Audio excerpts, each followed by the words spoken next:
So it's important. Sometimes we might see a verb, and sometimes we are actually looking for a noun. You with me? But it takes a while. Go through it, inshallah. There's some beautiful online dictionaries, but use a handswear. Why? Use who has an actual handswear? For now, at least. Like you have Lisan al-Arab, you have various dictionaries. But why do you use a dictionary? Because you're going to come across many other words as well.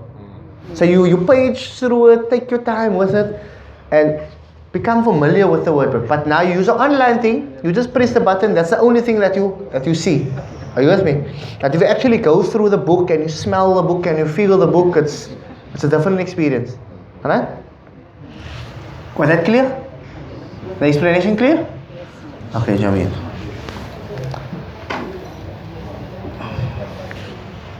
Bismillah ar-Rahman ar-Rahim.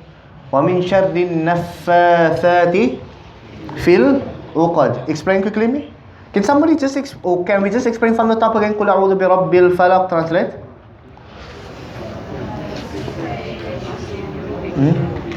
In the Lord of the daybreak. When we say daybreak, that is, it's again, I'm going to remind each other, inshallah, right? We're going to try not to do literal translation. Falaq, after our explanation, has to mean much more than daybreak. Are you with me? Right? It can't mean daybreak. After experiencing the grammar of the word and the linguistics of the word, and whatever the case may be, no. Falaq means something completely different to us. Right? قُلْ أَعُوذُ بِرَبِّ الْفَلَقِ مِنْ شَرِّ مَا خَلَقَ. Right? وَمِنْ شَرِّ غَاسِقٍ إِذَا وَقَبَ وَمِنْ شَرِّ النَّفَّاثَاتِ فِي الْعُقَدِ. We understand, right? Okay. So again, أَعُوذُ مِنْ شَرِّ. Remember that? أَعُوذُ مِنْ شَرِّ. I seek protection مِنْ شَرِّ, from the evil, حَاسِدٍ, of the envier. Who knows what is ismul fa'il? What's ismul fa'il? So, for example, if you have daraba, you have daraba, right? Daraba means to hit. He hit, right? He, one male, hit, right? Who is the doer? Huwa, right? But what if I say darib? He's a hitter. Are you with me? It's a ismul fa'il. It is the person that is doing the action. Are you with me? So if I say, for example, akala means to eat. If I say akil,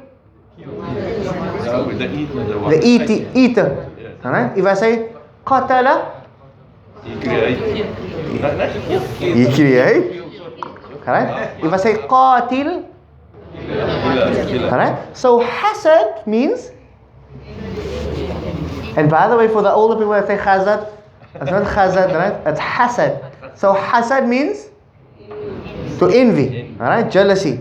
If I say hasid, the envier. Are you with me? So whenever we take a word and you put it onto the fa'il scale, we know it's a scale, right? We always have a template. What's a template? It's the fa'ala scale. Whichever one you learned, if it's a daraba scale also. But usually it's fa'ala, right? So if you put the word on the fa'il scale, and then we find hasid fits onto that scale. Everybody with me? So now it becomes the doer, the envier. Alright? So, let me go to the next verse.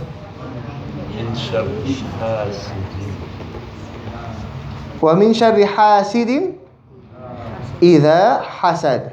Let me just go there quickly. Yeah. وَمِنْ شَرِّ حَاسِدٍ إِذَا حَسَدَ. إِذَا, grammatically, what's إِذَا? When.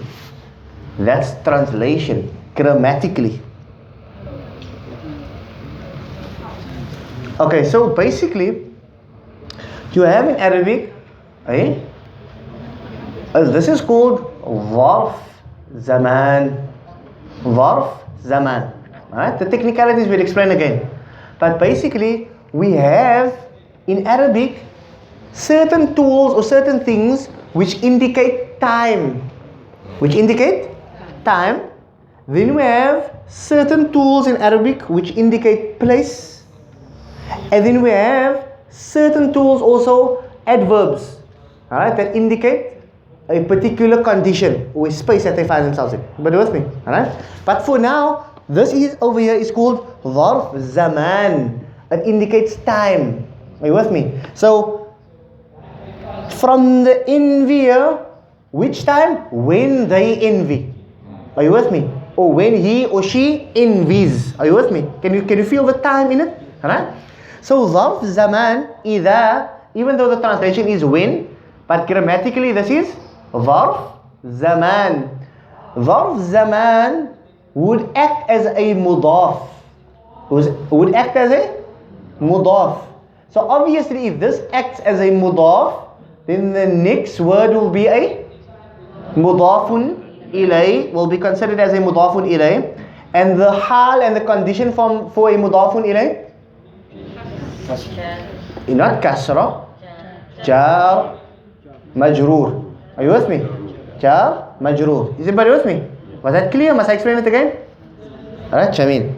So, in Arabic we are learning various terminologies, right? Alright? So there are certain adverbs, there are certain tools that explains time. Are you with me? Zarf Zaman. MashaAllah. Alright? So Zarf Zaman, there are different tools that they're going to use in Arabic. Say for example, you say, like, let's just say this for example. What's the meaning of the word fawqa? Or tahta. Fawqa means above. Fawqa means? Tahta means under. MashaAllah. Right? So fawqa means? What's the meaning of fawqa? Above. Right? If I must ask you, what is above? Explain to me what is above. Is above a time? Is above a condition? Is above a place? Is above a, what is above? An adjective? What is above? It's a place. Are you with me? So that over there is Zarf Makan, because that is indicating towards a place. Is everybody with me? Now this one over here, Zarf Zaman, is indicating towards a time. Everybody with me? 100%? Right? So Idha hasad, when he envies, at that time when he envies. Everybody with me? Right? But Zarf Zaman, even though hasada is a fi'al, but it will be in the mahalli jar. So that's, I don't want to get into the technicalities of it, right? So hasada, we all understand that this is a fi'al madhi, right? Alright? But it will take the place of a mudafun ilay. Everybody with me? How? Don't worry about it now. Don't worry about it now. Don't stress, really, don't stress.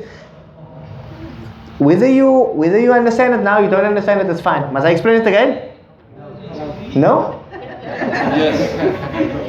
No. Yes. Look. No. Yes? Yes. No problem. Yes. So certain times, there are certain words like this is a fi'al, hasada. We all know this is a fi'al, right? But what did we say? That this fi'al will take the place of a mudafun ilay. Everybody with me? Alright?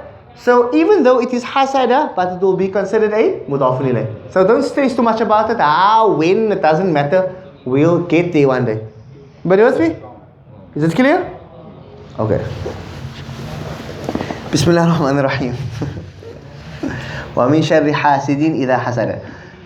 So what do we say? From the envier, when he envies. Now there was something very interesting, right? There was something very, very interesting. When this surah was revealed, why was it revealed again? Ma? Somebody made sihr upon Nabi Muhammad sallallahu alaihi wasallam. Why did they make sihr upon Nabi Muhammad sallallahu alaihi wasallam? Because they were, what is an envier? What does it mean? Someone else jealous. Yes. Somebody. Are you with me? Right? So if you look at this wording over here, right? Allah subhanahu wa ta'ala, besides even all of that, Allah subhanahu wa ta'ala is saying over here, He doesn't say in hasad or inna. If you have hasad. Allah subhanahu wa ta'ala says, idha hasad, when you have jealousy in your heart. As if none of us are free from jealousy. Are you with me? Allah subhanahu wa ta'ala, as if He is saying, ask Allah for protection because you might have jealousy in your heart and you don't even know it. What is the sunnah of Nabi Muhammad sallallahu alaihi wasallam? When you see something beautiful, what must you say? MashaAllah. Whether you intend good or intend bad, you must always say MashaAllah, because you don't know. Sometimes at that time what happens to the heart, sometimes you're not even taking note of what's happening to your heart. Let's just say you always wanted a certain vehicle. Now you see your brother has this vehicle and you look at it, oh my car, and you forget to say MashaAllah. But in your heart you always wanted a vehicle, but you mean good for him, but because you always wanted one, what happens? You, without even realizing, you have an effect, you envy him. Are you with me? Yes. And let's just say that morning he didn't recite Qul A'udhu Birabbil Falaq. Then what's going to happen? Without even realizing, you made a dua on him. Was it a good dua or bad dua? Bad dua. Are you with me? So whether you like it or not, whatever you see, whatever you do, if you see something beautiful, say MashaAllah. Say, you see babies, you see a car, you always say MashaAllah. Everybody with me? Alright? The Prophet ﷺ says in a narration, Al-Ainu Haqqun, that the eye, the evil eye is true, is a reality. That when we look with envy, it is a reality. So another thing is this, we must try to avoid the eyes of people also. Nobody's saying don't drive a beautiful car, have a beautiful house, but your achievements, keep it for you and your family. Keep it for you and your family. Don't live your life placing your happiness in the hands of other people. No. Are you with me? Sometimes we live our lives, whatever we do, as long as other people know, that's what actually causes us happiness. Are you with me? When people get married also, may Allah protect us from that. Do not place your happiness in the hands of other people, because technically you can't please people. Are you with me? And along the way, if you're going to do that, what are you going to find people along the way? Hasidin idha hasad. But forget about other people. Who must we watch out for? Ourselves. Remember, this surah is about who? About things that we can't control. Can you control if people are jealous for you? You can't control it. But who can you control? Yourself. Are you with me? The next surah, Qul A'udhu Birabbin Nas, it's about things that you cannot control. But Qul A'udhu Birabbil Falaq is about things that you can control. That you cannot control. Are you with me? So when someone's jealous for you, what can you do? Are you with me? You can't technically do anything about it. Bismillah, that person must be jealous. You decide your mu'awwadatayn for protection, inshallah. But their jealousy has nothing to do with you. You can't technically control it. You maybe give them a gift if you know someone is jealous of you. But most of the time, jealousy is something which is hidden in the heart. Are you with me? You can't see someone jealous of you. Alright? But we have to worry about ourselves. Are you with me? There was one companion in the time of Nabi Muhammad ﷺ. So he was taking a bath. I see tired faces. No, we quite. No, not the males.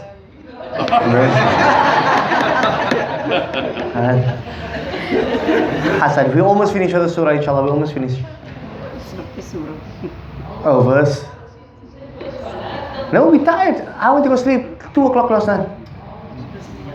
Sorry, this morning, yeah. And I woke up 6 this morning. No? 6:15. Yeah, sorry. Like I had a bed. I fell asleep yesterday afternoon. Suddenly to 6. Every afternoon. And then I woke up 7 o'clock. Then I said I had to take off washing and hang washing kogili. While Dan was going off and I was taking off and that. And then obviously that time you feel off energy, so I couldn't sleep. Everybody else is like around me. I'm fanging talkies.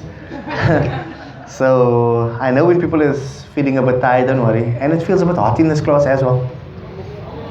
So we'll just is it on? Is it on? This fan is difficult for when we speak over here because you can't hear. That's difficult. You can still hear? Okay, I'll switch it on. Can somebody switch it on here quickly?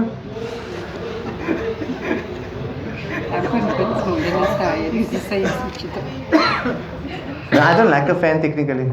I'm not a fan person. Yeah, but I have hay fever. And I was born in November. So I'm a summer baby. I will like to eat. It's on? Now, Bismillah? Don't say it like that, Habib. It sounds dangerous the way you say it. I'll tell you later. Okay, everybody a bit calmer? Take a few deep breaths. Bismillah.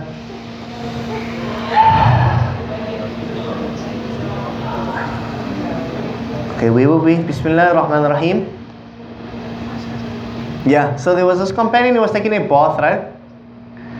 So he was, look, today we have lots of formalities. That time, Imam Shafi'i, I remember there's a narration where he was taking a shower, then he was in by the pond and he was shaving his underarms. And then somebody came to him and they told him, don't you pluck, because it's a sunnah to pluck your underarms. They said this is a difficult sunnah to follow because it's obviously not easy. But the point that I want to come to is he was taking a shave, he was shaving his underarms like right there by the wash. You know what I mean? Today we have lots of formalities and you know whatever the case may be. So this companion was also taking a bath outside and another companion came past and he admired his physique. And he said like, what beautiful skin you have. Like not in a gay way. Just it's just crazy, you know, to have love for your brother doesn't mean gayness, man. Today has changed you. You can't you can't tell your brother, I love you for the sake of Allah. And actually Rasulullah ﷺ has said, if you love your brother, tell him you love him. Not, I love you and it must go further. No, I love you for the sake of Allah. There's nothing wrong. Today, if you have a bit of love for your brother, then automatically you assume to be gay. May Allah protect us and our families, inshallah. What was I saying? Yeah. So he like admired his skin, you know, probably a like GQ model type of guy, Sahabi. And then immediately that companion, he fainted, man. And then they took him to Rasulullah ﷺ. And then Rasulullah ﷺ asked what happened, like anything transpired, you know, it was like out of the ordinary. They said one companion passed by and he admired this companion's skin. And then Rasulullah ﷺ called him. Then he asked him, do you want to kill your brother? Then he's like, no, I just admired his skin. He said, you admired his skin and you admired his physique without saying, MashaAllah. What did Rasulullah ﷺ, do you want to kill him? So imagine the ayn, the glance is true. Are you with me? That's why we must be careful of what? Social media. Yes. I can't understand some people, the baby's not even out yet and they're already taking a picture. The baby's still halfway being born, coming out of the stomach, and people's already taking pictures and posting it on the social media. La hawla. Imagine, and then somebody look at the baby. They don't mean it, not everybody means it, don't get me wrong. Without meaning it, they forget to say, MashaAllah, the child is Makkah for the entire life. You want to know why? Seriously, we think it's this problem and it's ADHD and it's whatever, and the child can't sleep at night and the child's always having sicknesses. And why? Because we took pictures and put it onto social media, put it onto all over the platforms, and people that's not supposed to see the child sees the child. Are you with me? So we must refrain from placing, and unfortunately, people place their happiness in everybody else's hands. Yes. And then when people actually make ayn on them, and they look at them in a certain way, without, and like I said again, not everybody intends bad. Alright? And then we want to wonder why. Where do it come from? Somebody's business is going well, alhamdulillah, but he's flaunting all over the show and he's telling everybody of how it's going. And then before you know it, and he's thinking somebody's making sihr on me or this or that. But then you're like, brother or sister, you're living a lifestyle where you allow people to see all of these things. Live a simple lifestyle, live a plain lifestyle. Nobody's saying don't drive a watch-colored car, but don't drive a car so that everybody else must see. Are you with me?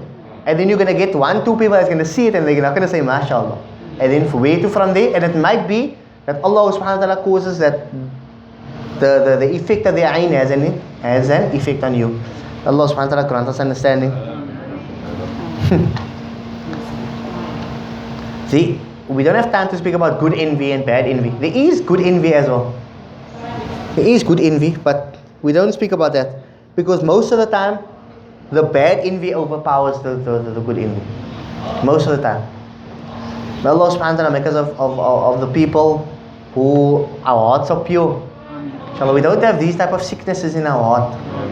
And one of the ways to avoid envy from your heart is how? And we'll end off with this, inshallah. Oh, mashallah, mashallah.